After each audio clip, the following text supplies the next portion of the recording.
முழு நேர அப்பனும் கிடையாது, முழு நேர கணவனும் கிடையாது, முழு நேர பிள்ளையும் கிடையாது. இந்த கொடி, இந்த மேடை எல்லாமே நான் சம்பாதிச்சு வந்த காசுல இருந்து பண்ணேன். என்னத்துக்காக இவ்வளவு கஷ்டப்பட்டு வேலை செய்கிறேன்? என் பிள்ளை கேத்தான், அவன் பிள்ளை கேத்தான், அவ்வளவுதாங்க இந்த கட்சி.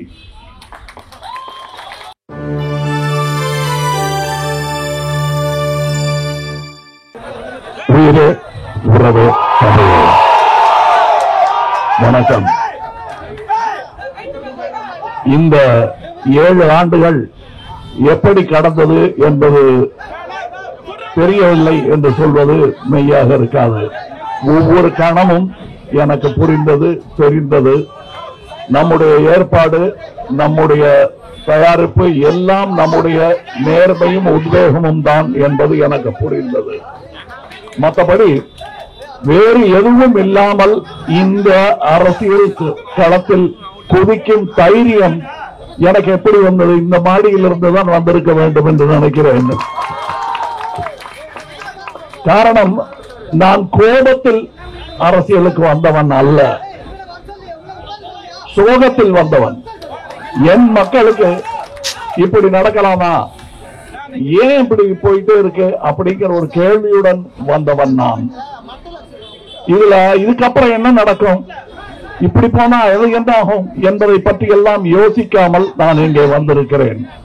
முதல் ஒரு கேள்வி என்னை எல்லாரும் கேட்கிறாங்க, என்னுடைய கட்சிக்காரர்களை கூட கேட்கிறாங்க, நீங்க சினிமாவில் நடிக்க போறீங்களே, அப்ப முழு நேர அரசியல்வாதி இல்லைன்னு மற்றவங்க எல்லாம் சொல்றாங்களே. முழு நேர அரசியல்வாதி என்பவர் யார்? நான் இன்வெறுமையில போட்டு பேசிட்டேன், யாராவது தப்பா பேசிடக்கூடாது. ஒருவனும் கிடையாது என்பதுதான் உண்மை. முழு நேர அப்பனும் கிடையாது, முழு நேர கணவனும் கிடையாது, முழு நேர பிள்ளையும் கிடையாது. அவனுக்கு 8 மணி நேரம் தூங்கி ஆகணும், 8 மணி நேரம் வேலைக்கு போய் ஆகணும், 4 மணி நேரம் வீட்டில் இருக்காங்க. அப்ப முழு நேர அரசியல்வாதி என்பது யார் என்று எனக்கு சொல்லுங்கள். நான் எதற்காக சினிமாவில் நடிக்கிறேன் என்பதை நான் உங்களுக்கு சொல்லுகிறேன். என்னை இத்தனை வருடமாக இந்த வீடு, இன்னொரு வீடு, காரு, வசதி எல்லாம் கொடுத்து வைத்திருக்கிறீர்கள். நான் எதற்கு அரசியலுக்கு வர வேண்டும்? வந்தேன் என்றால் அதற்கு ஒரே காரணம், உங்கள் அன்புக்கு கைமாறு நான் இன்னும் செய்யவில்லை என்பதுதான்.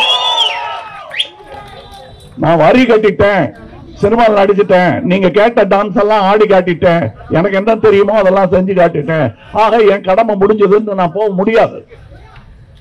ஏனென்றால் நீங்கள் கொடுத்த அன்பு இன்னும் அப்படியே பாக்கி இருக்கு. அதுக்கு வட்டி கூட கொடுக்கல தான். அதற்காகத்தான் நான் அரசியலில் வந்தேன். ஏன் முழு நேர அரசியலில் வரவில்லை என்று கேட்பவர்களுக்கு ஒன்று சொல்லுகிறேன். இந்த நிஜத்தை நீங்கள் புரிந்து கொள்ளுங்கள். இங்கே நடக்கும் இந்த கூட்டம், இங்கே இதற்கு பிறகு கிடைக்க போகும் சிற்றுண்டி, இந்த கொடி, இந்த மேடை எல்லாமே நான் சம்பாதிச்சு வந்த காசுல இருந்து பண்ணேன். இது என்ன இவ்வளவு திமிரா பேசுறாரு? இந்த திமிரெல்லாம் எனக்கு பெரியார் கிட்ட இருந்து வந்தது. பெரியார் கிட்ட இதே மாதிரி கணக்கு கேட்ட போது, இன்னொரு காசை எடுத்து செலவு பண்றவன் தாண்டா கணக்கு கொடுக்கணும். அல்வா இவ்வளவு சாப்பிட்டேன், சிகரெட் இவ்வளவு பிடிச்சேங்கிற கணக்கெல்லாம் அவன் தான் கொடுக்கணும். இது ஏன் காசு அப்படின்னாரு. அதைத்தான் நான் சொல்லுகிறேன். இதையே நான் என்னுடைய கட்சிக்காரர்களும் சொல்ல வேண்டும். இது ஏன் காசை நான் பண்றேன். ஏன்னா இந்த பொய்யெல்லாம் இனிமே சொல்லிட்டு இருக்க முடியாது. நம்மளுடைய எலெக்ஷன் கமிஷன் சொல்றாங்க, ஒரு ஆளு, ஒரு வேட்பாளர் 95 லட்சம் ரூபாய் செலவு பண்ணலாம் அப்படின்னு. எங்க சொல்லுங்க, 95 லட்சம் ரூபாய் மட்டும் செலவு பண்ணா என்ன ஆகும்?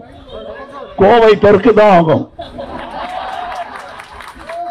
இப்ப என்ன சொல்றீங்க, நீங்களே கிண்டல் அடிக்கிறீங்களே? ஆமா, நான் கோவையில் தோற்றேன் என்பது 1728 ஓட்டுகள் அல்ல. என்னுடைய தோல்வியாக நான் கருதுவது எது என்பதை சொல்லுகிறேன். அதுதான் நமது தோல்வியும். 900 பேர் ஓட்டு போடலாங்க, 90,000 பேர் ஓட்டு போடலாங்க. 90,000 பேர் அந்த இடத்துல ஓட்டு போடல. இன்னும் சொல்ல போனா இந்தியாவிலேயே 40% ஓட்டு போட மாட்டேங்கிறாங்க. அவங்க எல்லாம் ஓட்டு போட்டாங்கன்னா எல்லாம் சரியாயிடும். நீங்க என்ன கேள்வி கேட்கறத விட்டுட்டு அவங்கள கேள்வி கேளுங்க. முழு நேர அரசியல்வாதி யாருன்னு என்ன கேட்கறீங்களே, நீங்க முழு நேரம் என்ன? முழு நேர குடிமகன் கூட இல்ல, 40% ஓட்டு போடாம வீட்டுல உட்கார்ந்து இருக்கீங்க. அப்ப 95 லட்சம் ரூபாய் மட்டுமே செலவு பண்ணக்கூடிய ஒரு நேர்மையானவன் ஜெயிக்கவே முடியாது. அதுக்கு காரணம் நீங்க தான் உங்க மேல குத்தத்தை போட்டுட்டு நான் இதோட நிறுத்திக்கிறதா இல்ல. என்ன அரசியலுக்கு வர வைக்கிறது ரொம்ப கஷ்டம், நாங்க போக வைக்கிறது அதை விட கஷ்டம்.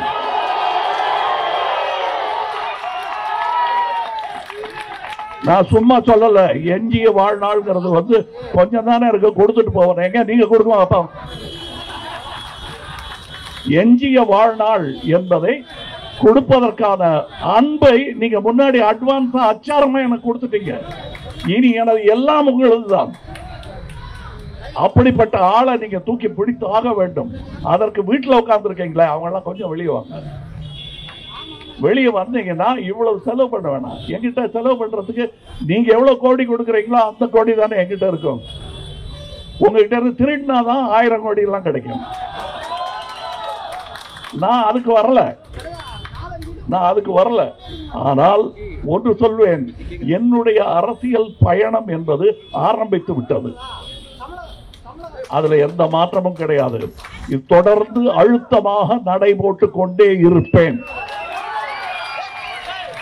இந்த அரசியல் வேறு.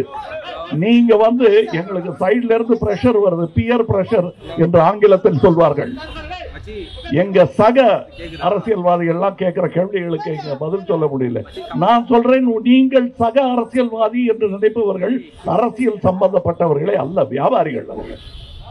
அவங்கள பார்த்து ஆசைப்படாதீங்க. நீங்க இது வேறு அரசியல். இந்த அரசியல்ல கொடுத்தா என்ன கிடைக்குங்கிற வியாபார வர்த்தகம் கிடையாது. ஏற்கனவே பெற்று விட்டேன், பெற்றதற்கான வட்டியை நான் செலுத்துகிறேன் என்று நினைத்தால்தான் இந்த இடத்துல அரசியலுக்கு வர முடியும்.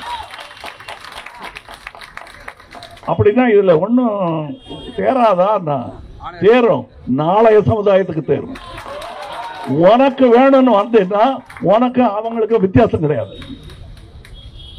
ஆக இந்த கொள்ளை கூட்டத்தில் நாமளும் தீவெட்டி பிடிச்சிட்டு போறதுக்கு ஆசைப்படாதீங்க.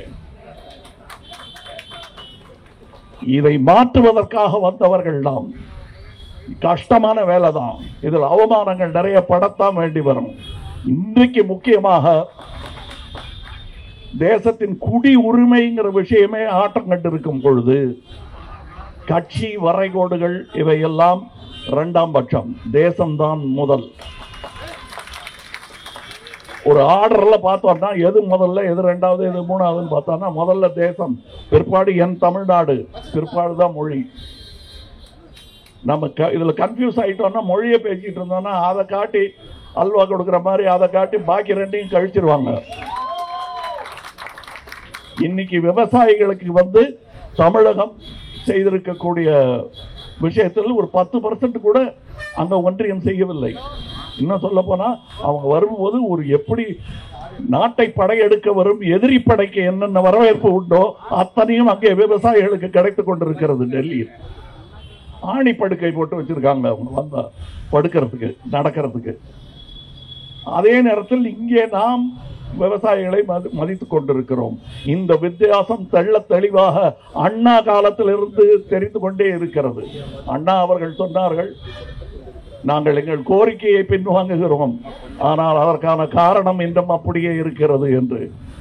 அவர் சொன்ன அந்த காரணம் இன்னும் அப்படியே இருக்கிறது.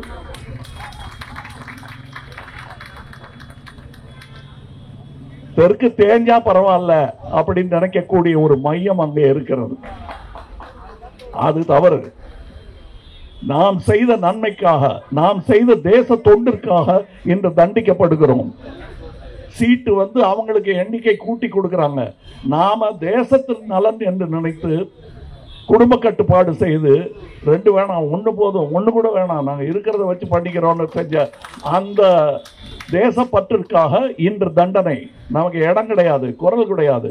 ஆனால் நீங்க அப்படி எங்களுடைய அளவை, எங்களுடைய விஸ்தீரணத்தை புரிந்து கொள்ள வேண்டும் என்றால் வருமானம் எந்த ஸ்டேட்ல இருந்து வருதுன்றதை சென்டர் கணக்கெடுக்கட்டும். முதல் 3 ஸ்டேட்ல தமிழகம் இருக்கும். நம்ம கொடுக்கிற ஒவ்வொரு ரூபாய்க்கும் 29 பைசா தான் திரும்பி வருது. ஆனா அதையே இன்னைக்கு சீட்டு நிறைய வச்சிருக்கிற எம்பி, பீகார், யூபி சொல்ல முடியாது. அவங்களுக்கு 4 ரூபா கிடைக்குது.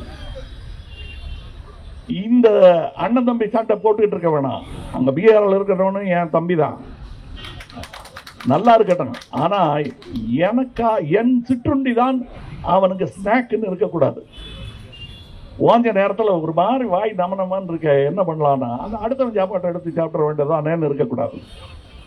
எல்லாருக்கும் சமமான உரிமை இருக்க வேண்டும். நாடே அப்படித்தான் இருக்கின்றோம். நான் ஒன்னே ஒன்று சொல்லுகிறேன், இந்த ஏழ்மைன்னு சொல்லிட்டு இருக்கோமே, அந்த ஏழ்மை நிரந்தர நிலைமை அல்ல, நீங்கள் நினைத்தால் மாற்றக்கூடிய ஒன்று. மீண்டும் மீண்டும் அதில் உழந்து கொண்டு இருக்கிறீர்கள். ஒரு ஓட்டுக்கு 5000 ரூபாய் கொடுத்தா வாங்கிடலான்னு வாங்குறீங்க தெரியுமா? நீங்கள் இழப்பது 50 லட்சம் ரூபாய். நீங்க அவங்க உங்களுக்கு கொடுக்கறது அட்வான்ஸ், வட்டியோட அதை வசூலிக்கத்தான் போறாங்க. அதனாலதான் ஓட்டு காசு வாங்காதீங்கன்னு சொல்றேன் தவிர, அப்ப நீங்க கொடுப்பீங்களா? நான் கொடுப்பேன். எப்ப கொடுப்பேன்? நான் செத்ததுக்கு பிறகு உங்களுக்கு சேரும் இன்சூரன்ஸ். அதுக்காகத்தான் நான் பாடுபட்டு இருக்கேன் இன்னைக்கு.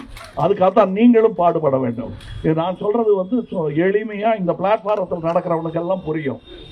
என்னத்துக்காக இவ்வளவு கஷ்டப்பட்டு வேலை செய்கிறேன்? என் பிள்ளைக்கேத்தான், அவன் பிள்ளைக்கேத்தான், அவ்வளவுதாங்க இந்த கட்சி. இது எனக்காக இல்ல. இந்த கட்சி ஆரம்பிப்பதால் எனக்கு எந்த லாபமும் கிடையாது, இன்னும் சொல்ல போனா நஷ்டம் தான். ஆனால் நாளை இதே இடத்துல எனக்கு ஒரு சின்ன பெசகு நடந்து போச்சு அப்படிங்கும் போது இதை விட 10 மடங்கு கூட்டம் கூடியது. அவர்களுக்கு நன்றி சொல்ல கடமைப்பட்டு இருக்கிறேன் நான். அதற்காகத்தான் இங்க வந்திருக்கோம். இதுக்கப்புறம் நிறைய கேள்விகள் இருக்கு, அவங்களும் விட்டு வைக்க போறதில்லை, கேட்பாங்க. எல்லாத்துக்கும் பதில் சொல்றேன். ஆனா இது நேரம் அல்ல. இவ்வளவு தூரம் என் கூட நடந்து வந்திருக்கீங்க, ஆனா இது இவ்வளவு தூரம் நடந்து வந்துட்டீங்களேன்னு சொல்ல மாட்டேங்க. இதுதான் ஆரம்பம். நீண்ட பயணம் இருக்கிறது. நல்லா சாப்பிட்டு நல்லா ரெஸ்ட் எடுத்துக்கிட்டு வாங்க, நடந்துகிட்டே இருப்போம். நாளை நமதே.